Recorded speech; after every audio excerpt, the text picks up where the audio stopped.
Welcome to 360 Tamil. இன்னைக்கு இந்த வீடியோல உஷ் அப்படின்ற வெப் சீரிஸோட எக்ஸ்பிளனேஷன் பத்தி தான் பார்க்க போறோம். இந்த வெப் சீரிஸ்ல மொத்தமா 4 கதைகள் இருக்கு. இது ஒரு ஆந்தாலஜி வெப் சீரிஸ் தான்.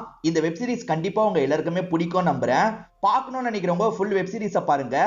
லஸ்ட் ஸ்டோரிஸ் பார்த்திருப்பீங்கல்ல, அதே மாதிரி தான் இதுவும் இருக்கும். கொஞ்சம் அடல்ட் கண்டென்ட் இருக்கும். அதனால பார்க்கணும்னு நினைக்கிறவங்க மட்டும் கண்டினியூ பண்ணுங்க.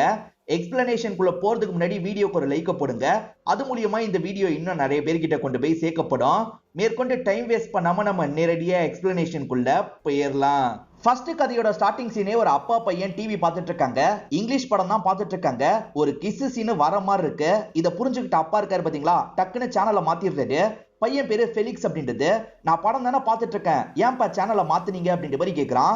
உனக்கு ஹோம்ஒர்க்லாம் இருக்குல்ல, முதல்ல அதை முடி, படுக்கிறதுக்காக ரெடி ஆகு அப்படின்ற மாதிரி சொல்லிட்டாரு. சரின்ற மாதிரி இந்த ஃபெலிக்ஸும் ஹோம்ஒர்க் வேலையெல்லாம் முடிச்சிடறான். இப்ப படுக்கிறதுக்கு முன்னாடி இவங்க பிரேயர்லாம் பண்றாங்க. அதுக்கப்புறம் தான் படுக்கிறாங்க. இப்ப ஃபெலிக்ஸ் படிக்கிற ஸ்கூல்ல நமக்கு காட்டுறாங்க. இந்த ஸ்கூல்ல தமிழ் சாரா ஒருத்தர் இருக்காரு. அவர் ஒரு குறிப்பிட்ட கிளாஸ் தான் எடுத்துட்டு இருக்காரு. குந்தி தேவியை பத்தி சொல்லிட்டு இருக்காரு. சூரியனை பார்த்தாங்க, அவங்க பிரெக்னன்ட் ஆயிட்டாங்க அப்படின்ற மாதிரி சொல்லிட்டாரு. சூரியனை பார்த்தா பிரெக்னன்ட் ஆயிடுவாங்களா, அது எப்படின்ற மாதிரிலாம் பசங்க அவங்களுக்குள்ள பேசிட்டு இருக்காங்க.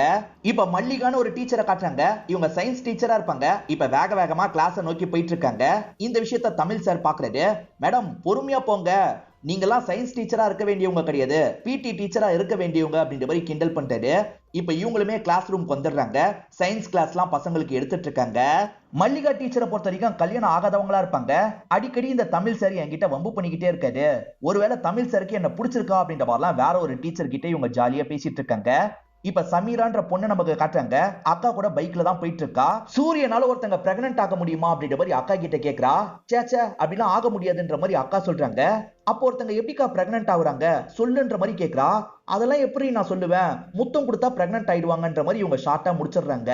கோலு மாதிரி பொம்மைலாம் வச்சு நிறைய பேரை வீட்டுக்கு வர வைப்பாங்க பாத்தீங்களா, அந்த மாதிரி மல்லிகாவோட வீட்டுக்கு நிறைய பேர் வந்திருக்காங்க. ஏன்டி இவ்வளவு லேட்டு, எல்லாருமே ஒன்னதான் கேட்டுட்டு இருந்தாங்க, சீக்கிரமா வான்ற மாதிரி மல்லிகாவோட அம்மாவும் கூப்பிட்டு இருக்காங்க. திருக்குறள்ல 3 பாலா பிரிச்சிருப்பாங்கல்ல, அறத்துப்பால், பொருட்பால், காமத்துப்பால் அப்படின்ற மாதிரி எழுதுறதுக்காக வராரு. அப்படி எழுதினவரு காமத்துப்பால் வேணாம் அப்படின்ற மாதிரி நினைக்கிறாரு. இதை இன்பத்துப்பால்னு கூட சொல்லுவாங்கன்ற மாதிரி மாத்திடுறாரு. பசங்களுக்கு ஒண்ணுமே புரியல, எதுக்கு காமத்து பால்னு முதல்ல எழுதினாரு, அதை அடிச்சுட்டு இன்பத்து பால்னு மாத்தினாரு அப்படின்ற மாதிரிலாம் யோசிக்கிறாங்க.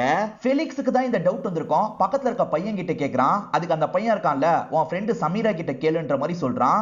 இப்ப ஃபெலிக்ஸுமே சமீராவை கூப்பிடுறாரு. சமீராவும் திரும்பி பார்த்து என்னன்னு கேக்குறாங்க. இவருமே விஷயத்த சொல்லிட்டு இருக்காரு. இவர் பேசிட்டு இருக்கிறதா தமிழ் சார் கவனிச்சிடுறாரு. கிளாஸ் எடுத்துட்டு இருக்கும் போது என்னடா பொண்ணு கிட்ட பேசிட்டு இருக்க அப்படின்ற மாதிரி எந்திரிச்சு நிக்க வச்சிடுறாரு. இப்ப இவங்க 2 பேருமே எது சார்ந்து பேசினாங்க அப்படின்றத சொல்றாங்க. சமீரா கிட்டயும் அந்த கேள்வியை தான் கேட்டிருப்பாங்க.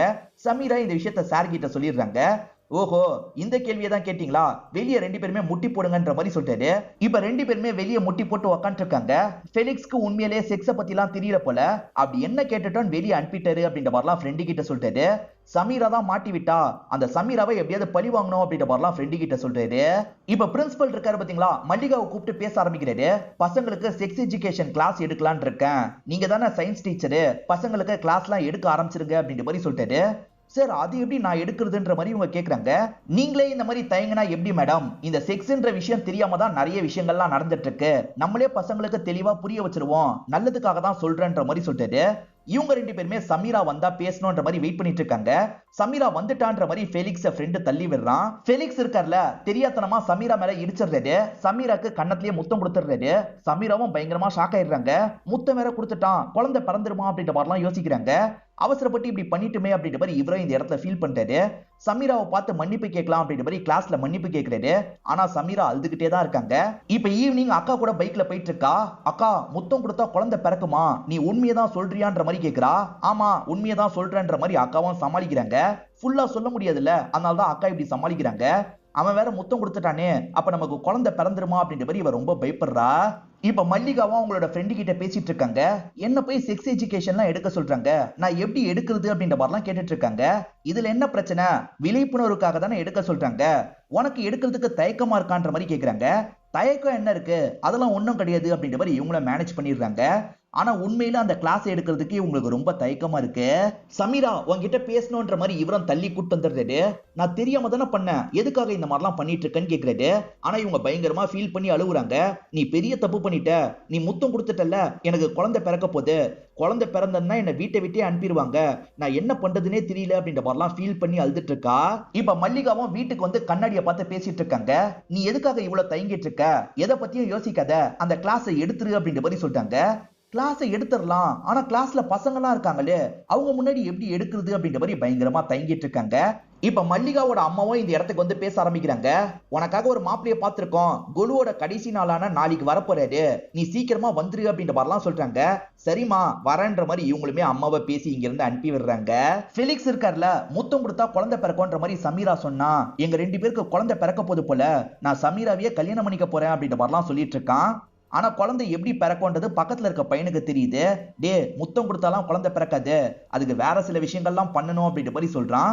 என்ன பண்ணணும் அப்படின்ற மாதிரி ஃபெலிக்ஸ் கேக்குறாரு.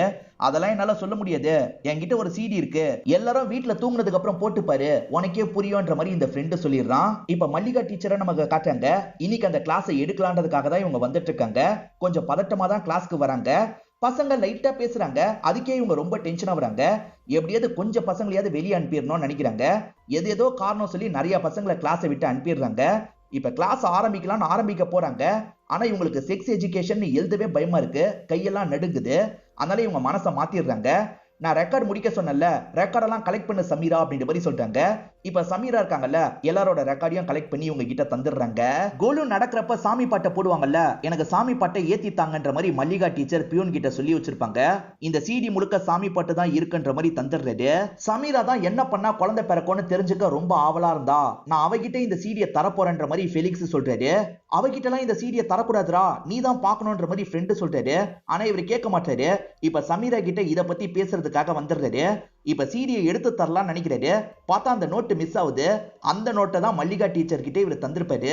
அடப்பாவி, அந்த சீடி எதுக்காகடா அதுக்குள்ள வச்ச, அவங்க பாக்குறதுக்குள்ள எப்படியாவது சீடியை எடுக்கணும் அப்படின்ற மாதிரி ஃபெலிக்ஸோட ஃப்ரெண்டு சொல்லிட்டு இருக்கான். இப்ப மல்லிகா டீச்சர் பிரின்சிபலை பார்த்து பேசுறதுக்காக தான் வந்திருக்காங்க.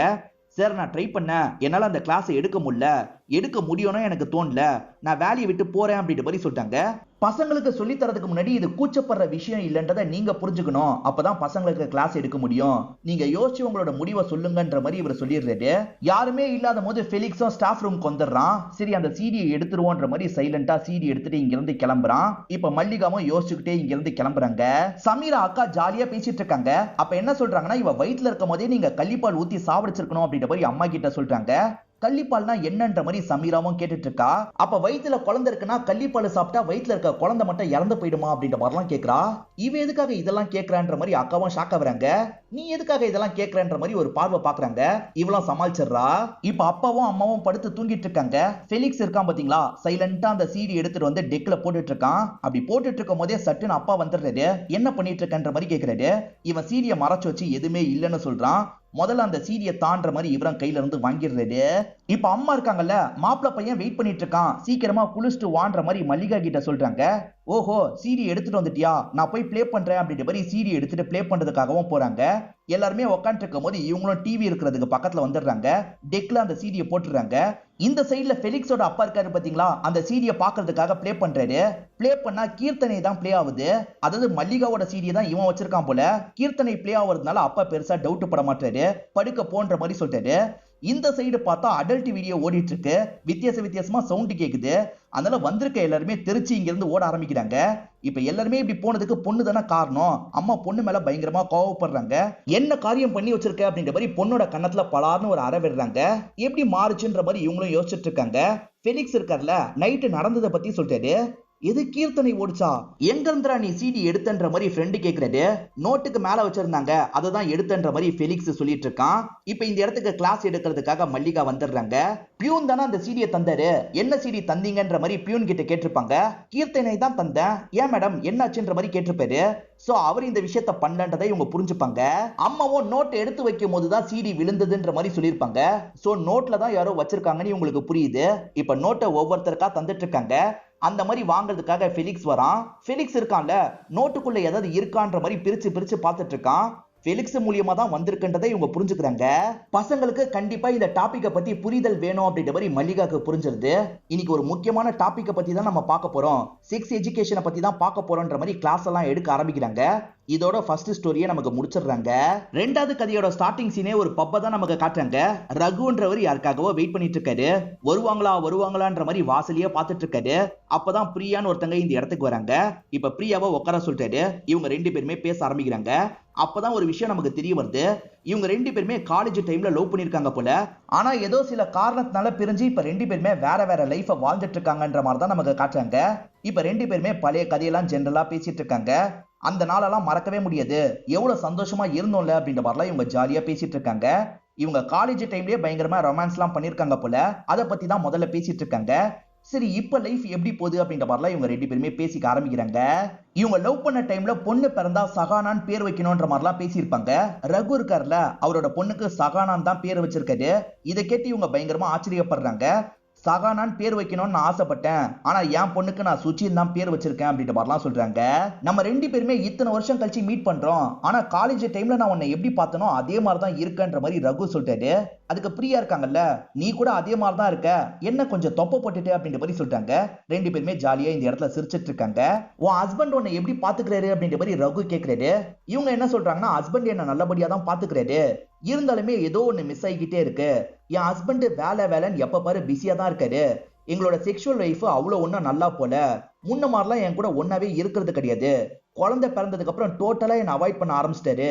இதை நினைச்சு நான் ரொம்ப கஷ்டப்படுறேன் அப்படின்ற மாதிரிலாம் ஃபீலிங்கா பேசிட்டு இருக்காங்க. செக்ஷுவலா வீக்கா இருக்காருன்னு நினைக்கிறியா அப்படின்ற மாதிரி ரகு கேட்கிறாரு. வீக்னு சொல்ல முடியாது, என் கூட அவர் டைமே ஸ்பெண்ட் பண்ண மாட்டாரு, அதுதான் எனக்கு பிரச்சனையா இருக்குன்ற மாதிரிலாம் சொல்லிட்டு இருக்காங்க. உன் பிரச்சனை மாதிரி தான் எனக்கும் பிரச்சனை.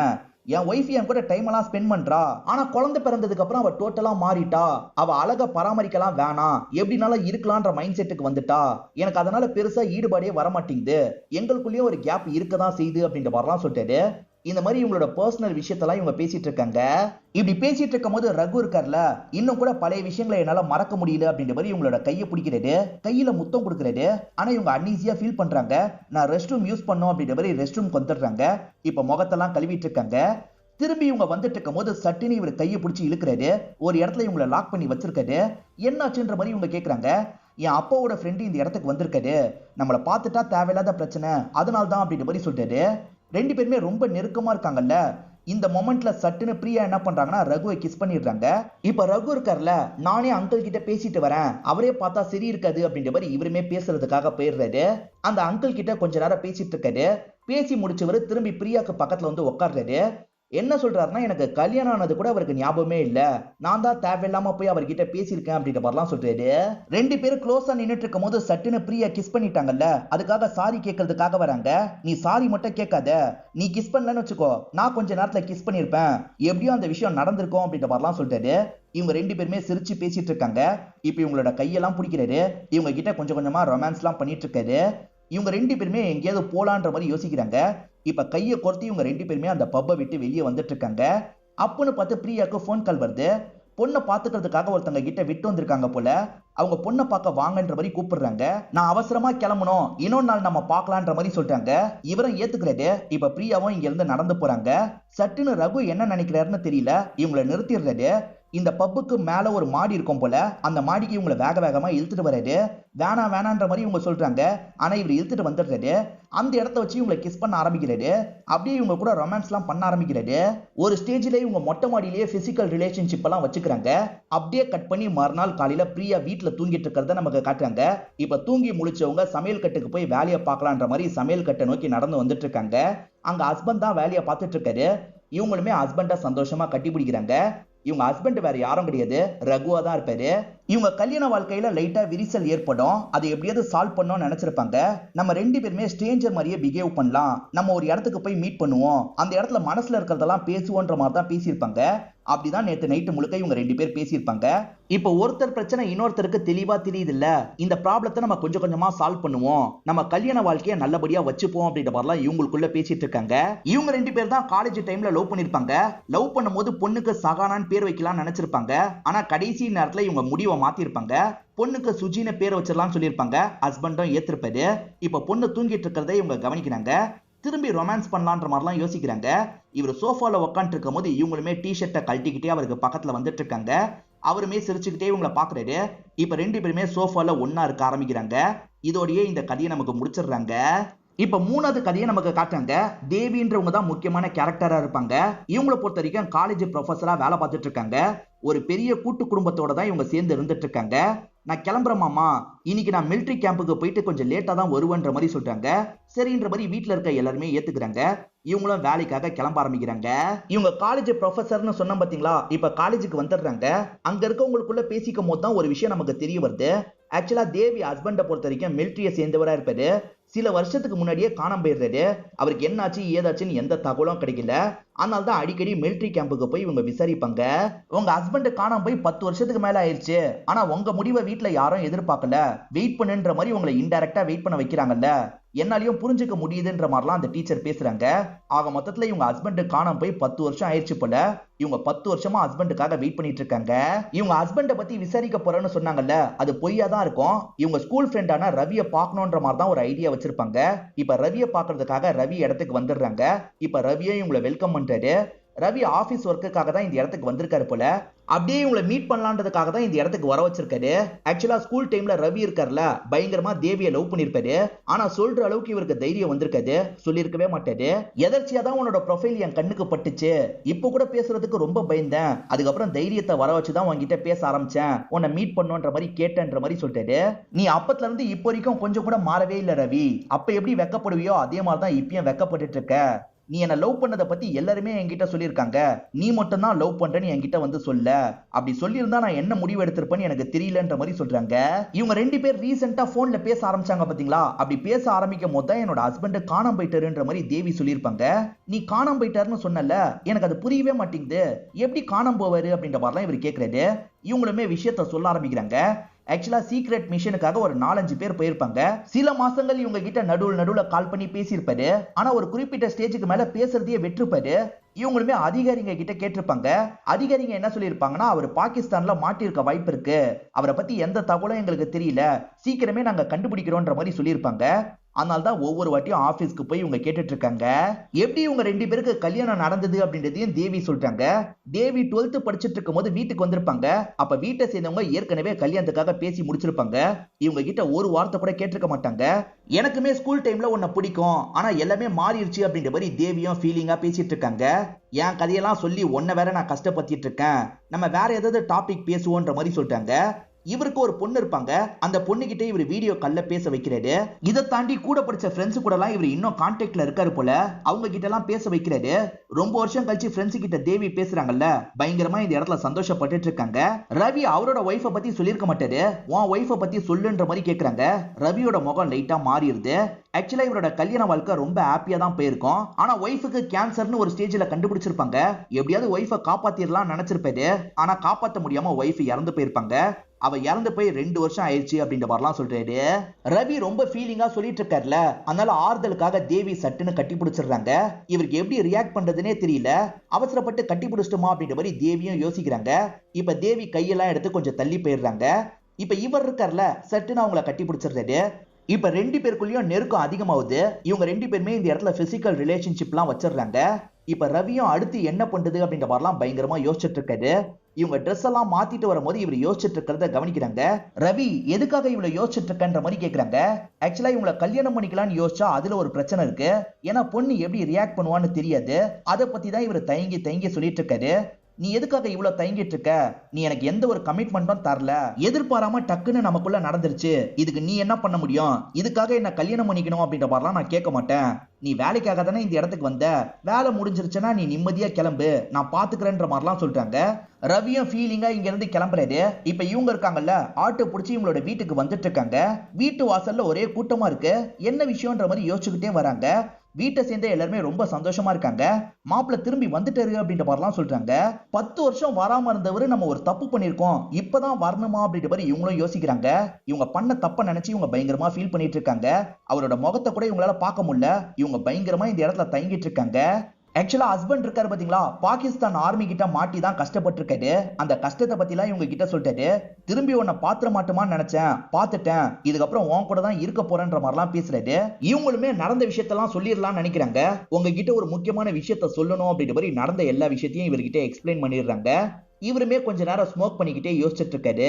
ஆக்சுவலா தேவியோட ஹஸ்பண்ட பொறுத்த வரைக்கும் ரொம்ப நல்ல டைப்பா தான் இருப்பாரு. இருந்த வரைக்கும் இவங்களை ரொம்ப நல்லா தான் பார்த்திருப்பாரு. அதனால தான் ஹஸ்பண்ட் கிட்ட மறைக்க வேணாம் அப்படின்ற மாதிரி இவங்க சொல்லிட்டாங்க.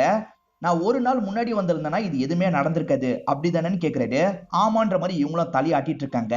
நான் ஒரு முடிவு எடுத்திருக்கேன், உனக்கு ஓகேன்னா நம்ம அதை ஃபாலோ பண்ணுவோன்ற மாதிரி ஒய்ஃபு கிட்ட சொல்லிட்டாரு. நான் இன்னைக்கு வராம நேத்து வந்திருந்தா எந்த ஒரு பிரச்சனையும் கிடையாது. நான் நேத்து வந்ததாவே நினைச்சுக்கிறேன், நீயும் அந்த மாதிரியே நினைச்சுக்கோ, நம்ம புதுசா ஒரு லைஃப் ஆரம்பிக்கலாம் அப்படின்ற மாதிரி சொல்லிட்டாரு. தேவியும் யாரவரைய சரின்ற மாதிரி ஏத்துக்கிறாங்க. இதோட 3வது கதையும் முடிஞ்சிருது. இப்ப 4வது கதையோட ஸ்டார்டிங் சீனை நமக்கு காட்டுறாங்க. ஒருத்தர் அவரோட வீட்டு கதவை திறந்து உள்ள வராரு. புக்கெல்லாம் கலைஞ்சு போட்ட மாதிரி இருக்கு. அதே மாதிரி ஒருத்தங்களை தேடி தேடி பாக்குறாரு. அவங்க இல்லன்னு தெரிஞ்சோன்னு ஃபீல் பண்றாரு. இங்கதான் ஒரு பிளாஷ்பேக்கை காட்டுறாங்க. இந்த கதை இயர்லி 2000ல நடக்கிற மாதிரி தான் காட்சி பத்தி இருப்பாங்க. ஸ்டார்டிங்ல ஒருத்தரை காமிச்சாங்கல்ல, அவர் பேரு தீபக் அப்படின்றது. இவர் IAS எக்ஸாம்காக தான் ப்ரிப்பேர் பண்ணிட்டு இருக்காரு. இவர் வெளியே சாப்பிட்டு ரொம்ப கஷ்டப்படுறாரு அப்படின்றது அப்பாவுக்கு தெரிய வருது. அதனால அப்பா கிராமத்துல இருந்து வித்யான்ற ஒரு பொண்ணை இந்த இடத்துக்கு கூட்டு வந்திருக்காரு. இப்ப இந்த வித்யாவை பத்தி சொல்ல ஆரம்பிக்கிறாரு. வித்யாவோட குடும்பம் ரொம்ப கஷ்டப்படுற குடும்பம்.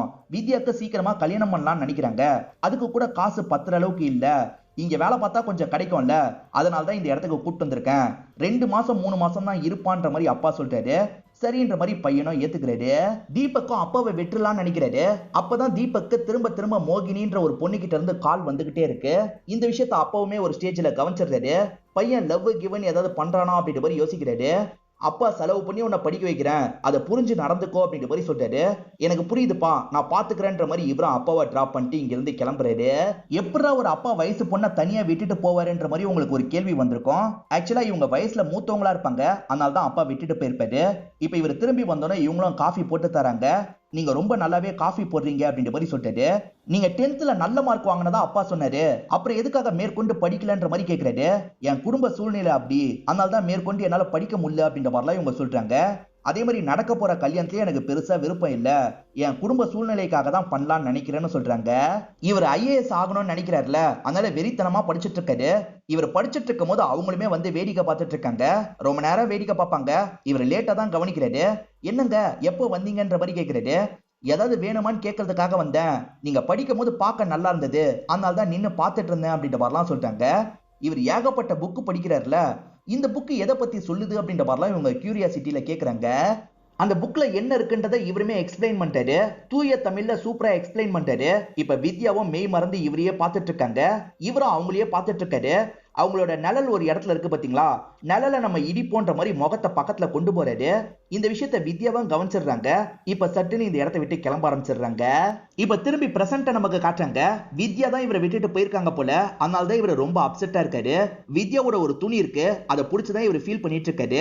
இப்ப திரும்பி பிளாஷ்பேக்கா நமக்கு காட்டுறாங்க. இவர் ப்ரிப்பேர் பண்ணிட்டு இருக்கும் போது வித்யாவுக்கு போன் கால் வருது. வித்யாவும் ஃபேமிலி கிட்ட போன்ல பேசிட்டு இருக்காங்க. இவர் அவங்களையே கொஞ்ச நேரம் கவனிச்சிட்டு இருக்காரு. அதுக்கப்புறம் தான் படிக்கணும்ன்ற மாதிரி படிப்புல கான்சென்ட்ரேட் பண்றாரு. இப்ப கொஞ்ச நேரம் நல்லா படிச்சிட்டு இருக்காரு. வேற ஒரு நாள் இவர் பயங்கரமா ப்ரிப்பேர்லாம் பண்ணிட்டு இருக்காரு. அப்ப மோகினின்ற நம்பர் கிட்ட இருந்து திரும்ப திரும்ப கால் வந்துட்டு இருக்கு. இத வித்யாவும் கவனிக்கிறாங்க.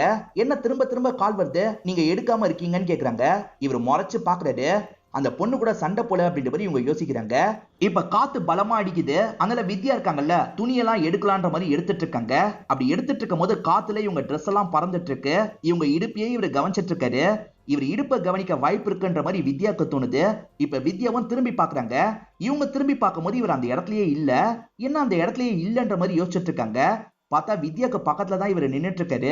நான் வேணா ஹெல்ப் பண்ணவா அப்படின்ற மாதிரி உங்களுக்கு ஹெல்ப்லாம் பண்ணிட்டு இருக்காரு. ஒரு நாள் இவர் வீட்டுக்கு வரும்போது அவங்க படுத்து அழுதுட்டு இருக்காங்க. கரண்ட் இல்லாத ரூம்ல தான் படுத்து அழுதுட்டு இருக்காங்க. எதுக்காக அங்க அழுதுட்டு இருக்கீங்க அப்படின்ற மாதிரி இவர் கேட்கிறாரு. அதெல்லாம் ஒண்ணும் இல்லைன்ற மாதிரி சொல்லிட்டாங்க. வெளியே வாங்க, டீ குடிச்சுக்கிட்டே பேசுவோன்ற மாதிரி சொல்லிட்டாரு. சரின்ற மாதிரி இவங்களுமே இந்த இடத்துல ஏத்துக்கிறாங்க. இப்ப வெளியே வச்சு இவங்க 2 பேருமே பேசிக்க ஆரம்பிக்கிறாங்க. எதுக்காக அழுதிங்கன்ற மாதிரி திரும்பி கேட்கிறாரு. வேற எதுக்கு, ஃபேமிலியோட சூழ்நிலையை நினைச்சுதான் அழுது அப்படின்ற மாதிரி சொல்றாங்க. ஃபேமிலியோட சூழ்நிலையினால் தான் இவங்க மேற்கொண்டு படிச்சிருக்க மாட்டாங்க. ஆனா இவங்களுக்கு படிக்கணும்ன்ற மாதிரி நிறைய ஆசைலாம் இருக்குது. இவங்க பிரச்சனையை பத்தி வித்யா சொல்லிட்டாங்கல்ல, ஆனா தீபக்கு அவரோட பிரச்சனையை சொல்லாம இருக்காரு. அதாவது அந்த மோகினி கூட என்ன பிரச்சனைன்னு சொல்லாம இருக்காரு. மோகினி யாரு, அவங்களுக்கோ உங்களுக்கோ என்ன பிரச்சனைன்னு கேக்குறாங்க. இந்த இடத்துல தீபக்கும் சொல்ல ஆரம்பிக்கிறாரு. தீபக் இந்த இடத்துக்கு வந்தாரு பாத்தீங்களா, ஒரு இன்ஸ்டிடியூட்ல படிச்சிருப்பாரு. அங்கதான் மோகினியும் படிச்சிருப்பாங்க. ரெண்டு பேருமே சீக்கிரமா ஃப்ரெண்ட்ஸ் ஆயிருப்பாங்க.